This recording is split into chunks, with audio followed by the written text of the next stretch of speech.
Era 12 de abril de 2020 e eu tinha 35 anos. Eu estava a caminho do trabalho, atuando em diversos sistemas de climatização e serviços elétricos. Contudo, comecei a perceber que algo não estava certo. Eu não consumo álcool, mas uma sensação estranha me invadiu, como se estivesse levemente embriagado, e me perguntei o que poderia estar acontecendo comigo, pois não conseguia dirigir. Liguei para minha mãe e mencionei que precisava ir ao hospital, pois sentia que algo não estava certo. Ela me sugeriu que fosse caso estivesse assim me sentindo. Ao chegar ao hospital, quase desmaiei e mal consegui ficar em pé. Eles me levaram para dentro, acreditando que eu estava desidratado, e iniciaram exames. A próxima memória que tenho é de estar desmaio na UTI, pensando que tive apenas uma queda, sem saber que tinha falecido até que recuperei a consciência. Os médicos suspeitavam que era uma reação alérgica a 2 antibióticos que eu estava consumindo, mas não tinham certeza do que havia ocorrido. Eu não sabia se tinha sido envenenado ou o que realmente tinha acontecido. Durante esse episódio, senti como se estivesse flutuando pelo teto do hospital, diante de uma enorme nuvem. Observei a nuvem que se dividiu, formando um espaço que parecia o chão do hospital, com uma porta dupla de madeira, como aquelas de um pronto-socorro simples, sem acabamentos ou metal.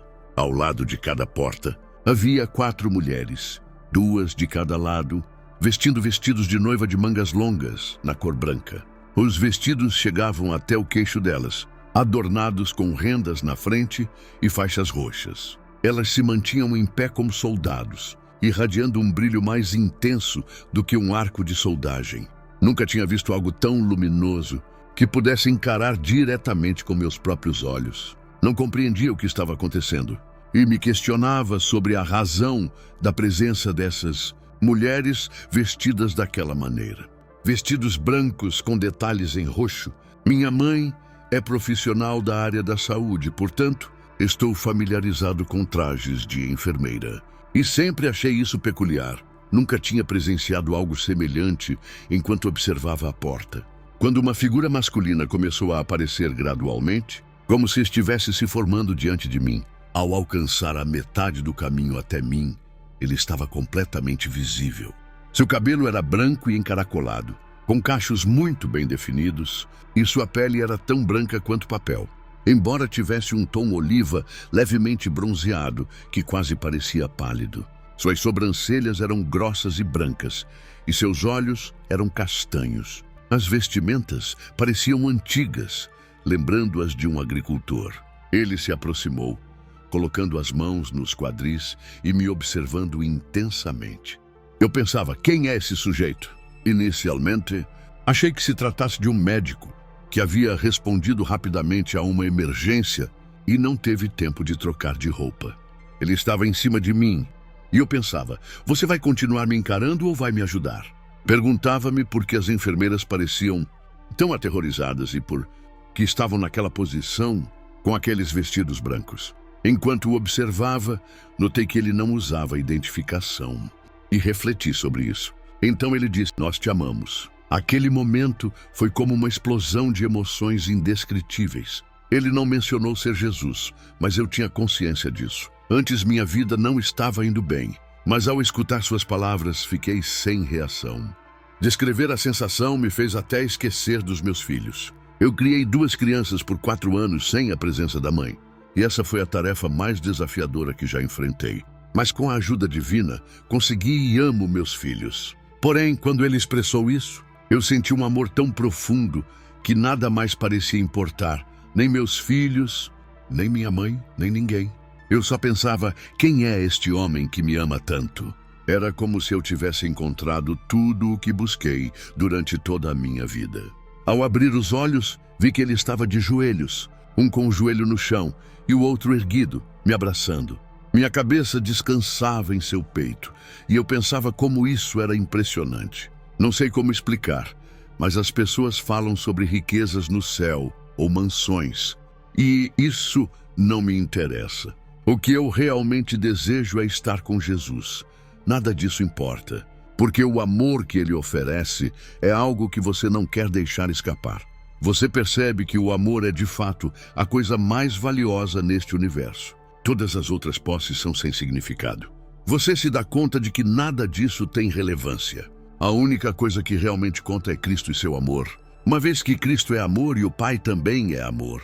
Enquanto ele me envolvia em seu abraço, afastou-se um pouco e selou com um beijo em minha bochecha esquerda. Naquele instante olhei para o Senhor e percebi que ele me observava, como se estivesse dizendo em silêncio: sim, eu sou Deus. Embora ele não tenha comentado isso, estava claro quando aquilo aconteceu.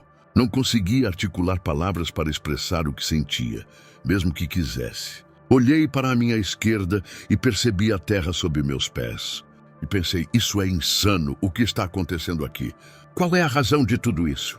Ao dizer isso, dirigi meu olhar a ele e notei seus lábios se movendo. Ele parecia tão concentrado, como se estivesse olhando diretamente para mim. Assim que começou a falar, ao mesmo tempo, me apresentou uma repetição de toda a minha vida. Revivi o instante do meu nascimento. Com a hora marcada, da manhã, vi cada erro que cometi, não só alguns, mas muitos. Era como se passássemos horas revendo cada milésimo da minha história e cada falha, tudo de forma instantânea. Eu me conheci de um modo que nunca havia experimentado antes. Eu realmente acreditava ser uma pessoa boa. Não quero dizer que nunca menti, pois todos nós já mentimos. Mas pensava que, de algum modo, não mentir e não roubar me tornavam uma pessoa digna. Essa era a minha visão. Mas ao me examinar foi angustiante. Patético e ridículo, na verdade. Todos nós somos assim. O diabo nos tenta a mentir para nós mesmos, acreditando que somos pessoas boas apenas porque realizamos algumas ações positivas. Ele me mostrou todas as coisas boas que fiz, mas deixou claro que foi ele quem inseriu isso no meu coração. Então eu realmente não poderia me vangloriar disso. No final, todas as minhas atitudes eram como trapos sujos aos seus olhos. Eu me sentia extremamente envergonhado por nunca ter lido sua palavra e por não ter invocado seu nome. Eu acreditava nele plenamente, mas a religião e os muitos hipócritas nessas instituições me afastaram de Cristo. Pensei que não queria ter qualquer relação com isso, mas creio nele e sei que ele observa tudo. Ele me revelou que sempre tive má sorte. Foi ele quem resgatou minha vida e o Espírito Santo me salvou várias vezes. Ele me mostrou que não era apenas inteligente, mas que tinha todo o conhecimento. Ele é Deus e não há nada que lhe escape. Ele conhecia cada pensamento e cada razão por trás de tudo que fiz. Ele me disse que permitiu que eu escapasse dessas situações, que estava presente, me protegendo e orientando. Você nunca realmente se livrou de nada. Fui eu quem te defendi. Não sei como comunicar isso às pessoas, pois estamos sendo enganados por outros espíritos que habitam aqui e não são o Espírito Santo. Algumas pessoas os chamam de demônios, mas são entidades que podem residir em você e fazer com que acredite que você é especial, alimentando a vaidade e a falsa impressão de superioridade. Na realidade, você é insignificante diante dele como uma simples molécula. A única coisa que realmente conta e te valoriza é o amor que ele tem por você. Para ser sincero, eu estava muito apavorado, pois não havia como ocultar nada. Como se o juiz de todo o mundo e do universo estivesse avaliando cada pensamento seu e todas as suas ações. É como se tudo estivesse registrado.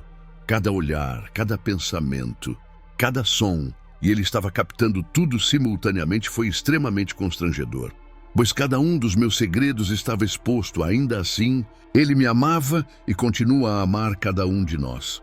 Então, ele se levantou, deu um passo para trás e passou a mão direita sobre mim. Foi quando voltei para meu corpo.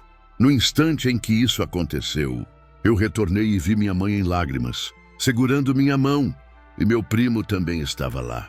Pensei que era 2030, porque já não acreditava que aquilo era real. Parecia um tipo de simulação. Fiquei me perguntando onde estava.